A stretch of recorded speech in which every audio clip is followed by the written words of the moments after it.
बिस्मिल्लाहिर्रहमानिर्रहीम। Dear students, अस्सलाम वालेकुम। आज का जो हमारा टॉपिक है केमिस्ट्री के बुनियादी जो बेसिक डेफिनेशंस हैं, जो बेसिक कॉन्सेप्ट्स हैं, उनमें से एक है दैट इज़ वैलेंसी। वैलेंसी एक ऐसा टॉपिक है, अगर ये समझ आ जाए तो आगे जाके केमिकल रिएक्शंस, केमिकल प्रॉपर्टीज़, उनको समझना बहुत ही आसान हो जाता है। What is valency? Come here. Valency, the combining capacity of an element with other elements is called valency. The combining मिलने की capacity सलाहियत of an element किसी एक एलिमेंट की किसके साथ with other elements दूसरे एलिमेंट्स के साथ is called valency। valency कहलाती है किसी एक एलिमेंट का दूसरे एलिमेंट के साथ मिलना, उस एलिमेंट की कैपेसिटी या उसकी वैलेंसी कहलाती है। वैलेंसी किस चीज़ पे डिपेंड करती है? Dependence, it depends upon the number of valence electrons in valence shell. ये वैलेंस शेल के अंदर वैलेंस इलेक्ट्रॉन्स पे डिपेंड करती है। बहुत सारे स्टूडेंट्स को इसका ही नहीं पता होता कि ये वैलेंस इलेक्ट्रॉन क्या चीज़ है और ये वैलेंस शेल क्या है। सबसे पहले हम इस वैलेंस इलेक्ट्रॉन और वैलेंस शेल के बारे में पढ़ते हैं कि ये क्या चीज़ है। देखें जी, ये वैलेंस इलेक्ट्रॉन्स, ये valence shell. Dependence, it depends upon the number of valence electron in valence shell. तो हम बात कर रहे थे कि वैलेंस इलेक्ट्रॉन्स क्या होते हैं और वैलेंस शेल क्या होते हैं। उसके लिए हमने एक एग्जांपल डिस्कस करते हैं। हमारे पास ये सोडियम एटम है। सोडियम का एटॉमिक नंबर जो है 11 होता है। आप देखें इसका जो ये जो फर्स्ट शेल है, ये दरमियान में इसका जो सेंटर है जहाँ ये प्लस का साइन है, ये न्यूक्लियस को शो करता है। न्यूक्लियस के अंदर प्रोटॉन और न्यूट्रॉन्स होते हैं। प्रोटॉन की वजह से ही इसके ऊपर पॉजिटिव चार्ज होता है। इसका ये इसके गिर्द पहला शेल, ये वाला, ये जो आपको गोल सा सर्कुलर पाथ नज़र आ रहा है, इसके अंदर 2 इलेक्ट्रॉन्स होते हैं। इसको हम के शेल भी कहते हैं। इसके बाद इसका जो नेक्स्ट शेल है, इसके अंदर 8 इलेक्ट्रॉन होते हैं। 1 2 3 4 5 6 7 8। इसका नाम हम एल शेल रख देते हैं। और जो तीसरा शेल है दैट इज़, उसमें अगर देखें तो सिर्फ 1 इलेक्ट्रॉन हमें नज़र आ रहा है, उसका नाम है जी एम शेल। अब ओवरऑल अगर हम इसमें देखें सोडियम एटम में, अगर ओवरऑल हम देखें सोडियम एटम में, तो के अंदर जो के शेल था उसमें 2 इलेक्ट्रॉन हैं, एल में 8 हैं और एम शेल में 1 इलेक्ट्रॉन है। इसी तरह हम ज़रा क्लोरीन का भी जायज़ा ले लें। ये हमारे पास क्लोरीन एटम है, इसका एटॉमिक नंबर 17 होता है। जितने किसी एटम के अंदर प्रोटॉन होते हैं वही उसका एटॉमिक नंबर होता है। सोडियम में 11 प्रोटॉन्स हैं तो इसका एटॉमिक नंबर 11 है। क्लोरीन के अंदर 17 जो है प्रोटॉन्स है तो उसका एटॉमिक नंबर 17 है। यहाँ देखते हैं जी, ये इसका न्यूक्लियस हो गया जी। ये फर्स्ट शेल है, फर्स्ट शेल यानी के शेल, इसके अंदर 2 इलेक्ट्रॉन है। फिर अगला शेल है 1 2 3 4 5 6 7 8। ये एल शेल में 8 इलेक्ट्रॉन है। हम यहाँ लिखते जाते हैं कि जी के में 2 इलेक्ट्रॉन, एल में 8 इलेक्ट्रॉन और तीसरा जो एम है, आखिरी जो शेल है, 1 2 3 4 5 6 7, इसमें जी 7 इलेक्ट्रॉन्स हैं। बात हम करना चाह रहे थे about valence electrons and valence shell. सबसे पहले वैलेंस शेल पे बात हो जाए। वैलेंस शेल क्या होता है? वैलेंस शेल के बेसिकली 3 नाम हैं। वैलेंस शेल को हम लास्ट शेल भी पढ़ते हैं, कहीं ये लफ्ज़ इस्तेमाल होगा। इसको हम आउटर मोस्ट शेल भी कहते हैं और तीसरा नाम इसका वैलेंस शेल भी है। मतलब जहाँ अगर कहीं लिखा हो वैलेंस शेल, लास्ट शेल या आउटर मोस्ट शेल, इन तीनों से मुराद एक ही शेल की बात हो रही। ये जो हमारे पास सोडियम एटम है, जो इसका आखिरी शेल होता है, जो इसका आखिरी शेल है, देखिए के एल एम, अब यहाँ जो एम है ये आखिरी शेल है, ये वाला जो शेल है इसी को हम वैलेंस शेल बोलते हैं। क्या बोलते हैं जी? Valence shell. इसी का नाम ही लास्ट शेल है, इसी का नाम ही आउटर मोस्ट शेल है। सिमिलरली अगर हम क्लोरीन वाले में देखें तो ये KLM, ये जो M वाला है ये वाला इसका आखिरी शेल है, यानी इसके बाद मज़ीद कोई शेल नहीं है। तो इसी को हम जो है बोलेंगे वैलेंस शेल। ये इसका कौन सा शेल हुआ जी? Valence shell. इसी को ही हम लास्ट शेल भी कह सकते हैं, इसी को हम आउटर मोस्ट शेल भी कह सकते हैं। तो क्लियर हुआ जी वैलेंस शेल क्या होता है? किसी भी एटम का सबसे आखिरी जो शेल है वो वाला वैलेंस शेल कहलाता है, या आउटर मोस्ट शेल कहलाता है, या उसको हम लास्ट शेल भी कह सकते हैं। अब आते हैं जी what are the valence electrons. के वैलेंस इलेक्ट्रॉन क्या है? वो इलेक्ट्रॉन्स जो आखिरी शेल के अंदर मौजूद होते हैं, वो इलेक्ट्रॉन्स जो वैलेंस शेल के अंदर मौजूद होते हैं वही वैलेंस इलेक्ट्रॉन्स कहलाते हैं। देखते हैं जी, ये सोडियम का हमारे पास एटम है, इसके ये लास्ट जो ये वाला था वैलेंस शेल यानी M वाला, M में कितने इलेक्ट्रॉन है? एक। तो हम कह सकते हैं कि सोडियम के पास एक वैलेंस इलेक्ट्रॉन है, वैलेंस शेल में एक इलेक्ट्रॉन है। सिमिलरली अगर हम क्लोरीन की बात करें तो इसके लास्ट शेल में देखते हैं 1 2 3 4 5 6 7, तो वैलेंस शेल में 7 इलेक्ट्रॉन्स हैं। तो इसके पास वैलेंस इलेक्ट्रॉन्स की अगर तादाद पूछी जाए क्लोरीन एटम में, हम तो कहते हैं हम 7 इलेक्ट्रॉन हैं। तो बात हो रही थी कि जी जो वैलेंसी है it depends upon the number of valence electron in valence shell. के वैलेंसी जो है वैलेंस शेल के अंदर मौजूद वैलेंस इलेक्ट्रॉन्स पे डिपेंड करती है। अब अगला जो है नेक्स्ट जो हम इसको देखते हैं कि भी किस तरह ये जो वैलेंसी है इलेक्ट्रॉन्स किस तरह इनकी शेयरिंग होती है, या गेन या लूज़ होते हैं, वो किस बुनियाद पे होते हैं। जो है हमने पढ़ा था कि डिपेंड करती है वैलेंस इलेक्ट्रॉन्स पर और वैलेंस शेल पे। तो वैलेंस शेल में अब हमने ये देखना है कि दुनिया में जितने भी एटम्स हैं वो अपनी स्टेबिलिटी के लिए कोशिश करते हैं। जैसे इंसान है, दुनिया में स्टेबल होने के लिए इंसान अपना कोई रोज़गार करता है, कमाता है। बाज़ लोग अपनी ड्यूटी के अलावा एक्स्ट्रा काम करते हैं ताकि उनसे उन्हें एक अच्छी अमाउंट मिल सके, उनकी ज़रूरियात ज़िंदगी पूरी हो सकें, वो स्टेबलाइज हो सकें। जो उनकी ज़रूरियात हैं, खाना पीना, मकान, घर, गाड़ी, सब कुछ, ये इंसान की ख्वाहिशात हैं। इसी तरह एटम्स की भी ख्वाहिशात हैं। आप कहेंगे एटम की भी कोई ख्वाहिशात होती हैं, वो कौन सा कोई जानदार है? हाँ भाई, एटम्स की भी ख्वाहिशात हैं।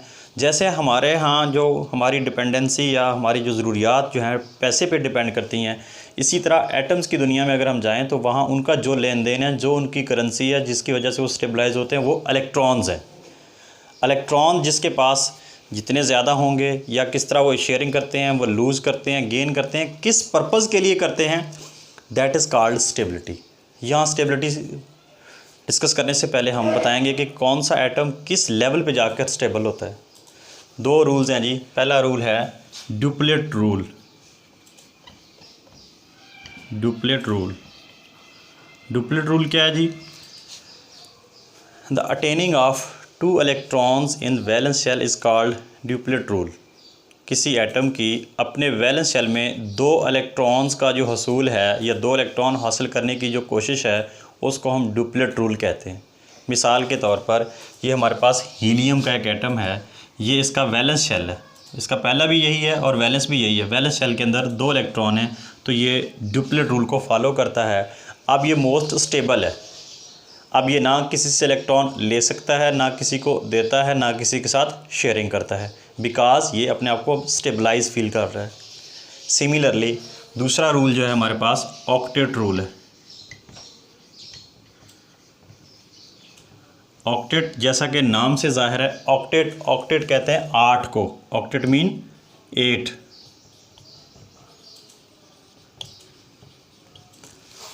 क्या डेफिनेशन है जी इसकी?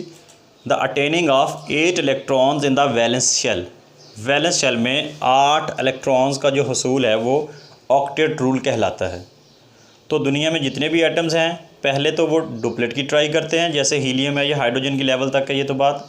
बाकी जितने भी हैं हाइड्रोजन के अलावा लिथियम है एंड सो ऑन, जितने भी हमारे पास एलिमेंट्स हैं सब 2 से ज़्यादा इलेक्ट्रॉन रखते हैं। उन सब की जो कोशिश है कि किसी तरीके से हमारा ऑक्टेट कंप्लीट हो जाए।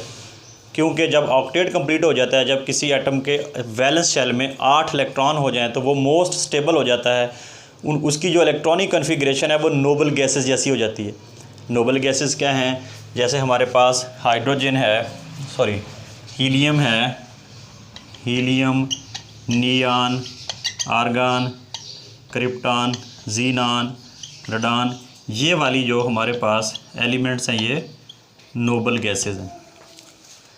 तो हर एटम जो है वो कोशिश करता है कि काश मेरी स्टेबिलिटी जो है नोबल गैसेस जैसी हो जाए। मतलब जैसे हीलियम के आखिरी शेल में 2 इलेक्ट्रॉन हैं और बाकी जो है नियॉन है, आर्गन है, क्रिप्टॉन है, जीनान है, रेडॉन है, उन सब के वैलेंस शेल में 8 इलेक्ट्रॉन्स हैं। तो जितने भी बाकी पीरियोडिक टेबल के 110 एलिमेंट्स हैं, they are trying for to get the octet rule. वो कहते हैं काश हमें जो है नोबल गैस जैसी इलेक्ट्रॉनिक कॉन्फ़िगरेशन अटेन हो जाए। अब उस नोबल गैसेस की इलेक्ट्रॉनिक कॉन्फ़िगरेशन गेन करने के लिए हर एटम कोशिश करता है। मिसाल के तौर पर हम यहाँ आते हैं, ये हमारे पास सोडियम एटम है। सोडियम के देखें वैलेंस शेल, यहाँ जितनी भी हम वैलेंसी की बात करेंगे वो वैलेंस शेल से रिलेटेड होगी। जो इनिशियल शुरू वाले जो शेल है उनके साथ हमारा कोई कंसर्न नहीं होगा। यहाँ आप देखें ये सोडियम का एटम है, सोडियम के आखिरी शेल में 1 इलेक्ट्रॉन है। अब इसको ऑक्टेव अपने आप को स्टेबल करने के लिए इसको जो है 7 इलेक्ट्रॉन्स की ज़रूरत है। 7 इलेक्ट्रॉन, क्योंकि एक तो उसके वैलेंस शेल में है, अगर उसको कहीं से 7 इलेक्ट्रॉन और मिल जाएं तो वो उसका वैलेंस शेल जो है वो ऑक्टेट कंप्लीट हो जाएगा, नोबल गैस जैसी उसकी इलेक्ट्रॉनिक कन्फिग्रेशन हो जाएगी, वो अपने आप को मोस्ट स्टेबलाइज फील करेगा। सो 7 इलेक्ट्रॉन की इसको ज़रूरत है। यहाँ आते हैं क्लोरीन। क्लोरीन के अगर हम वैलेंस शेल में इलेक्ट्रॉन को काउंट करें 1 2 3 4 5 6 7, तो क्लोरीन के वैलेंस शेल में 7 इलेक्ट्रॉन हैं। अब इसको अपना ऑक्टेट कंप्लीट करने के लिए 1 इलेक्ट्रॉन की ज़रूरत है। तो ये 1 इलेक्ट्रॉन के लिए सरगर्दा है, ये 7 के लिए है। तो वैलेंसी जो है डिपेंड करती है वैलेंस इलेक्ट्रॉन्स पर और वैलेंस शेल पर। किस तरह? जी स्टूडेंट्स, हम बात कर रहे थे कि किस तरह जो है इलेक्ट्रॉन्स अपने आप को स्टेबलाइज करते हैं। अब हमारे पास एक एग्जांपल है, ये एक सोडियम एटम की है, ये मैग्नीशियम की है, ये एल्यूमिनियम का। अगर हम सोडियम के देखें कि जो इलेक्ट्रॉनिक कन्फिग्रेशन है, पहले शेल में 2 इलेक्ट्रॉन, दूसरे में 8 और तीसरे में 1। और अगर मैग्नीशियम को देखें, पहले में 2, दूसरे में 8, तीसरे में यानी वैलेंस शेल में 2 इलेक्ट्रॉन। और अगर एल्यूमिनियम को देखें, पहले शेल में 2 इलेक्ट्रॉन यानी के में, दूसरे में 8 और तीसरे में 3 इलेक्ट्रॉन। अगर हम इस वाले फिगर को देखें, ये जो लास्ट हमारा शेल है, वैलेंस शेल जिसको हम बार बार बोल रहे हैं, उसके अंदर सिर्फ 1 इलेक्ट्रॉन है इसका। और यहाँ अगर मैग्नीशियम को देखें तो ये जो वैलेंस शेल में इसके क्या जी, ये वाले 2 इलेक्ट्रॉन्स हैं। और अगर हम एल्यूमिनियम में देखें तो ये 3 जो वैलेंस इलेक्ट्रॉन्स हैं वो ये वैलेंस शेल के अंदर यानी आखिरी शेल के अंदर 3 इलेक्ट्रॉन्स हैं। लेकिन इन सब की, चाहे सोडियम है, चाहे मैग्नीशियम है, चाहे एल्यूमिनियम है, इन तीनों की ख्वाहिश क्या है कि काश हमारी जो इलेक्ट्रॉनिक कन्फिग्रेशन है वो नोबल गैसेस जैसी हो जाए। यानी नोबल गैसेस से बराबर यानी उनके वैलेंस शेल में 8 इलेक्ट्रॉन हो जाएं। अब देखते हैं ज़रा, जब सोडियम पे है वैलेंस शेल में 1 इलेक्ट्रॉन है, इसको अपना ऑक्टेट कंप्लीट करने के लिए 8 इलेक्ट्रॉन्स की ज़रूरत है।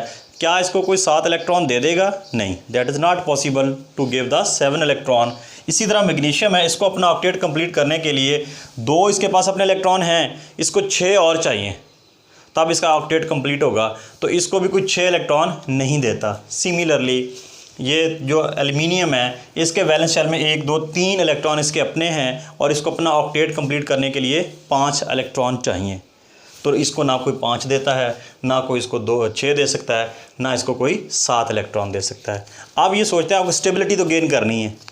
अब ये कहते हैं कि बजाय अगर कोई हमसे नहीं देता, हमें कोई नहीं दे रहा, चलो हमसे कोई ले ले।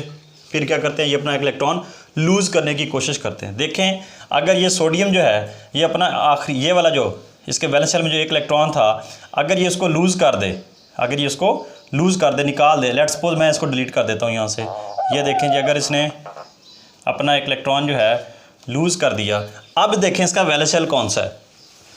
ऑफ कोर्स ये वाला वैलेंस शेल हो गया, लास्ट शेल यही हो गया, आउटरमोस्ट शेल। अब इसमें काउंट करके देखें 1 2 3 4 5 6 7 8, इसका तो ऑक्टेट कंप्लीट हो गया। इसका मतलब ये हुआ कि ये अगर अपना 1 इलेक्ट्रॉन लूज़ कर दे तो ये ऑक्टेट रूल को फॉलो कर लेता है, ये स्टेबल हो जाता है, इसकी इलेक्ट्रॉनिक कन्फिग्रेशन जो है नोबल गैसेस जैसी हो जाती है।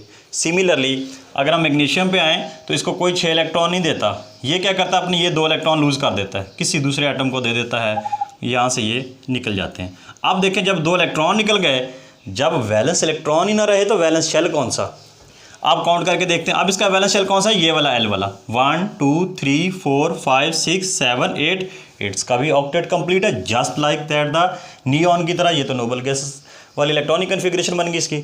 सिमिलरली यही काम एल्युमिनियम के साथ होता है कि उसके वैलेंस शेल में 3 इलेक्ट्रॉन मौजूद हैं, लेकिन उसको कोई 5 नहीं देता, वो अपने 3 ही लूज़ करने में आफियत समझता है। वो 3 इलेक्ट्रॉन जब लूज़ करता है तो फिर देखा जाए तो उसकी इलेक्ट्रॉनिक कन्फिग्रेशन तो वो 1 2 3 4 5 6 7 8, ये 8 इलेक्ट्रॉन इसके में होते हैं। अब इसकी भी इलेक्ट्रॉनिक कन्फिग्रेशन नोबल गैसेस वाली होगी, इसकी भी नोबल गैसेस वाली होगी, इसकी नोबल गैसेस वाली होगी। अभी अपने आप को बड़े मोस्ट स्टेबलाइज फील करते हैं। पता ये चला कि वो वाले एटम्स जिनके वैलेंस शेल में 1 इलेक्ट्रॉन है, 2 हैं या 3 हैं, उनकी ट्राई होती है कि वो इलेक्ट्रॉन लूज़ कर दें, वो इलेक्ट्रॉन लूज़ करने की सलाहियत रखते हैं। आप देखें जी, हम हमारे पास ये सोडियम एटम है, ये मैग्नीशियम है, ये एल्युमिनियम है। जब इसने अपना 1 इलेक्ट्रॉन लूज़ कर दिया तो इसके ऊपर जो चार्ज आ जाएगा वो 1 पॉजिटिव हो जाएगा। इस मैग्नीशियम ने 2 इलेक्ट्रॉन लूज़ किए हैं, इसके ऊपर जो चार्ज है वो 2 पॉजिटिव आ जाएगा। सिमिलरली एल्युमिनियम ने 3 इलेक्ट्रॉन लूज़ किए तो इसके ऊपर 3 प्लस ये चार्ज आ जाएगा, मतलब ये इनकी वैलेंसी आ जाएगी। दूसरे लफ्ज़ों के मतलब इसके ऊपर जो हमने ये जो नंबर मेंशन किया ये इनकी वैलेंसी है। पॉजिटिव साइन ये शो करता है कि दे विल लूज़ इलेक्ट्रॉन, और जो नंबर है वो उनकी नंबर ऑफ़ इलेक्ट्रॉन्स को शो करते हैं। तो अब ये पता चला कि ऐसे एटम्स कि जिनके वैलेंस शेल में 1 इलेक्ट्रॉन है, 2 है या 3 है, यानी 4 से अगर लेस हैं तो वो हमेशा इलेक्ट्रॉन लूज़ करेंगे। क्या करने के लिए, टू गेट द स्टेबिलिटी।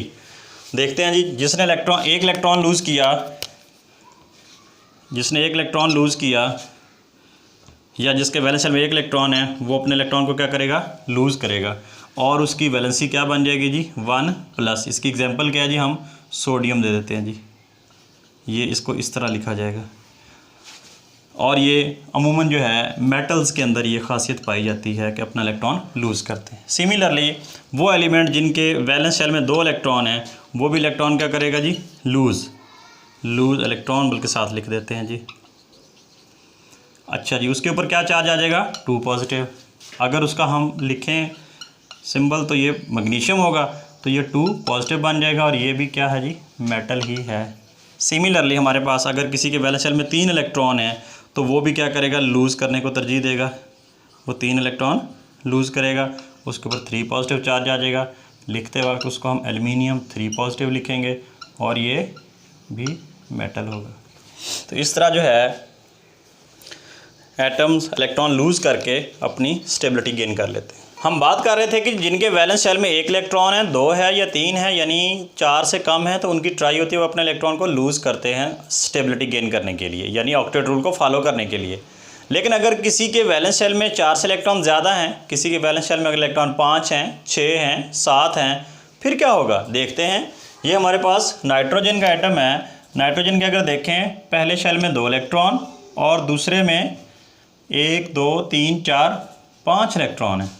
और अगर हम यहाँ देखें, ऑक्सीजन है हमारे पास, तो इसके पहले शेल में 2 इलेक्ट्रॉन और दूसरे में 1 2 3 4 5 6, या 6 इलेक्ट्रॉन। और इसी तरह अगर हम फ्लोरीन में देखें, पहले शेल में 2 हैं, तो वैलेंस शेल में 1 2 3 4 5 6, तो ये 6 इलेक्ट्रॉन है। 6 क्यों, बल्कि यहाँ 7 होने चाहिए, तो ये 7 इलेक्ट्रॉन है जी। अब देखें नाइट्रोजन के वैलेंस, अब हम वैलेंस शेल की बात करते हैं। वैलेंस शेल में 5 इलेक्ट्रॉन है, ऑक्सीजन के वैलेंस शेल में 6 इलेक्ट्रॉन है, फ्लोरीन के वैलेंस शेल में 7 इलेक्ट्रॉन है। इसको अपना ऑक्टेट मुकम्मल करने के लिए इसमें कितने इलेक्ट्रॉन और चाहिए, 3, तो फिर ये 8 हो जाएंगे। इसको कितने और चाहिए, 2 और मिले तो इसका ऑक्टेट कंप्लीट होगा। इसमें 1 इलेक्ट्रॉन गेन हो तब ये इलेक्ट्रॉन 8 होंगे। अब जिनका वैलेंस शेल में 4 से ज़्यादा इलेक्ट्रॉन होते हैं, जैसे हमारे पास एग्जाम्पल है नाइट्रोजन है, इसके अलावा ऑक्सीजन है, फ्लोरीन है, जिनके इलेक्ट्रॉन जो है 4 से ज़्यादा हैं, वो इलेक्ट्रॉन लूज़ नहीं करेंगे बल्कि वो गेन करने की कोशिश करेंगे। इसी तरह जो नाइट्रोजन है, अगर उसको 3 इलेक्ट्रॉन मिल जाए, अगर वो 3 इलेक्ट्रॉन क्या करता है जी, 3 इलेक्ट्रॉन अगर वो गेन करता है तो उसका जी ऑक्टेट कंप्लीट हो जाएगा। कैसे, लेकिन इसको यहाँ से देखें, अगर इसके वैलेंस शेल में, जिसके वैलेंस शेल में 5 इलेक्ट्रॉन हैं, तो वो 3 इलेक्ट्रॉन क्या करेगा जी, गेन करेगा, गेन 3 इलेक्ट्रॉन्स। 3 इलेक्ट्रॉन गेन्स करने के बाद उसकी वैलेंसी हो जाएगी जी 3 नेगेटिव। और इसकी एग्जांपल देख लेते हैं हम, ये नाइट्रोजन हो गया जी, नाइट्रोजन, इसको यूँ भी लिखा जा सकता है N3 नेगेटिव। अमूमन ये नॉन मेटल्स होते हैं। अब देखें नेक्स्ट है हमारे पास ऑक्सीजन। ऑक्सीजन को अपना ऑक्टेट कंप्लीट करने के लिए, अपना यानी वैलेंस शेल में 8 इलेक्ट्रॉन पूरे करने के लिए 2 और इलेक्ट्रॉन चाहिए। इसका मतलब है जिसके वैलेंस शेल में 6 इलेक्ट्रॉन हैं, उसको अपना ऑक्टेट मुकम्मल करने के लिए कितने इलेक्ट्रॉन गेन करने पड़ेंगे, 2 इलेक्ट्रॉन गेन करेगा। तो उसकी वैलेंसी क्या हो जाएगी, 2 नेगेटिव, और उसको हम यूँ भी लिख सकते हैं, ये 2 नेगेटिव, और ये भी नॉन मेटल है जी। सिमिलरली अगर किसी के वैलेंस शेल में 7 इलेक्ट्रॉन हैं, जैसे फ्लोरीन की एग्जांपल है, तो ये कितने इलेक्ट्रॉन गेन करेगा जी अपना ऑक्टेट कंप्लीट करने के लिए, 1 इलेक्ट्रॉन। तो ये 1 नेगेटिव चार्ज हो जाएगा, और इसको है इस तरह हम 1 नेगेटिव भी लिख सकते हैं, या अकेला नेगेटिव चार्ज भी लिख सकते हैं। This is also known metal. तो ये दूसरी कंडीशन थी कि अगर उनके वैलेंस शेल में इलेक्ट्रॉन जो हैं 5, 6 या 7 हों, तो वो इलेक्ट्रॉन गेन करते हैं, गेन करके वो नोबल गैस की इलेक्ट्रॉनिक कॉन्फ़िगरेशन जो है ना ऑब्टेन कर लेते हैं, जिसकी वजह से वो स्टेबलाइज हो जाते हैं। इफ़ वैलेंस इलेक्ट्रॉन्स जो हैं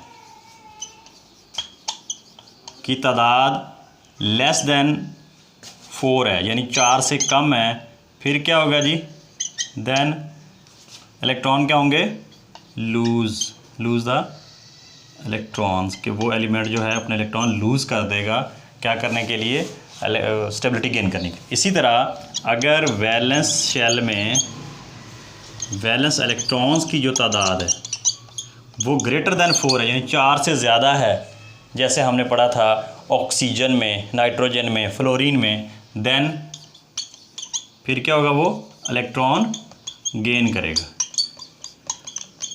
अच्छा जी, ये तो लेस दैन 4 यानी 4 से कम और 4 से ज़्यादा की बात हो गई। अगर खुदा ना खास्ता कोई ऐसा एटम आ जाए जिसके वैलेंस शेल में इलेक्ट्रॉन ही 4 हों, फिर क्या करेंगे। मिसाल के तौर पर जैसे कार्बन है, कार्बन का अगर हम स्ट्रक्चर लिखें तो ये कार्बन का एटॉमिक नंबर 6 होता है। पहले शेल में इसके 2 इलेक्ट्रॉन होते हैं, और आखिरी या वैलेंस शेल में 1, 2, 3 और 4 इलेक्ट्रॉन होते हैं। इस सूरत में ये स्टेबिलिटी गेन करने के लिए शेयरिंग ऑफ इलेक्ट्रॉन करेगा, किसी दूसरे एटम के साथ अपने इलेक्ट्रॉन शेयर करेगा, ना ये लूज़ करेगा ना ये गेन करेगा। कैसे, मिसाल के तौर पर ये एक हाइड्रोजन एटम है, हाइड्रोजन के वैलेंस शेल में 1 इलेक्ट्रॉन होता है। इसी तरह एक और हाइड्रोजन एटम है, उसके वैलेंस शेल में भी 1 इलेक्ट्रॉन है। एक और हाइड्रोजन एटम है, उसके वैलेंस शेल में भी 1 इलेक्ट्रॉन है। एक और हाइड्रोजन एटम है, उसके वैलेंस शेल में भी 1 इलेक्ट्रॉन। अब इस हाइड्रोजन को अपना स्टेबल होने के लिए इसको डुप्लेट की ज़रूरत है। ये चाह रहा है कि मेरे वैलेंस शेल में 2 इलेक्ट्रॉन हो जाएं, हर हाइड्रोजन, ये हाइड्रोजन एटम भी, ये हाइड्रोजन एटम भी, ये हाइड्रोजन एटम भी, ये हाइड्रोजन एटम भी। इसके साथ साथ कार्बन की क्या विश है कि मेरे वैलेंस शेल में ऑक्टेट कंप्लीट हो जाए, यानी 8 इलेक्ट्रॉन हो जाएं। तो ये दोनों आपस में मिलकर शेयरिंग करते हैं, म्यूचुअल शेयरिंग ऑफ इलेक्ट्रॉन करते हैं, जिसकी वजह से इनके दरमियान में कोवलेंट बॉन्ड बनता है। मतलब ये कार्बन का ये वाला इलेक्ट्रॉन और हाइड्रोजन का ये वाला वैलेंस इलेक्ट्रॉन आपस में मिलकर ये एक पेयर ऑफ इलेक्ट्रॉन बन जाता है। ये म्यूचुअल शेयरिंग करते हैं, जिसकी वजह से इनके दरमियान में बॉन्डिंग बन जाती है। इसी को हम इस तरह भी शो कर देते हैं कि ये कार्बन, ये जब एक इलेक्ट्रॉन कार्बन का, एक हाइड्रोजन का, ये इस तरह सिंगल बॉन्ड की फॉर्म में, ये इस तरह हम इसको भी लिख लेते हैं। ये हमारे पास अगर हम इसको इकट्ठा करके लिखें तो CH4 यानी मीथेन गैस बन गई। तो पता ये चला कि जब इलेक्ट्रॉन जो है, आप यहीं लिख सकते हैं कि इफ़ वैलेंस इलेक्ट्रॉन्स क्या हों जी, इक्वल टू 4 हों, ये बिल्कुल एक मैथमेटिकल स्टेटमेंट सी बन गई, इक्वल टू 4 हों, देन क्या होगा जी, sharing of electron, sharing of electrons होगी। तो इस सारी गुफ्तगू से हमें हासिल ये हुआ कि अगर आपके पास वैलेंस शेल में इलेक्ट्रॉन्स की तादाद 4 से कम है तो वो इलेक्ट्रॉन हमेशा लूज़ करेंगे, अगर 4 से तादाद ज़्यादा है तो वो इलेक्ट्रॉन गेन करेंगे, और अगर 4 के इक्वल है तो वो शेयरिंग ऑफ इलेक्ट्रॉन करें। अच्छा जी, आयनिक कंपाउंड में तो हमने पढ़ा था कि भी उसमें इलेक्ट्रॉन लूज़ या गेन होते हैं, लेकिन जो कोवलेंट कंपाउंड होते हैं उसमें शेयरिंग ऑफ इलेक्ट्रॉन होती है। जैसे क्लोरीन है, इसकी वैलेंसी 1 है तो ये 1 हाइड्रोजन को अपने साथ मिलाएगा। ऑक्सीजन की वैलेंसी 2 होती है तो ये अपने साथ 2 हाइड्रोजन को मिलाएगा, यानी ये वाटर बनाता है। इसी तरह नाइट्रोजन है, इसकी वैलेंसी 3 है, तो ये 3 हाइड्रोजन को अपने साथ कंबाइन करेगा। और ये कार्बन की वैलेंसी 4 होती है, तो ये 4 हाइड्रोजन्स को अपने साथ कंबाइन करेगा। मतलब कोवलेंट कंपाउंड में कोई एटम जितने हाइड्रोजन एटम्स अपने साथ अटैच करता है, एक्चुअली वही उसकी वैलेंसी होती है। मिसाल के तौर पर क्लोरीन की 1 है, हाइड्रोजन की यहाँ 2 है, लिख लेते हैं। क्लोरीन की वैलेंसी 1, ऑक्सीजन की 2, नाइट्रोजन की 3 और कार्बन की 4।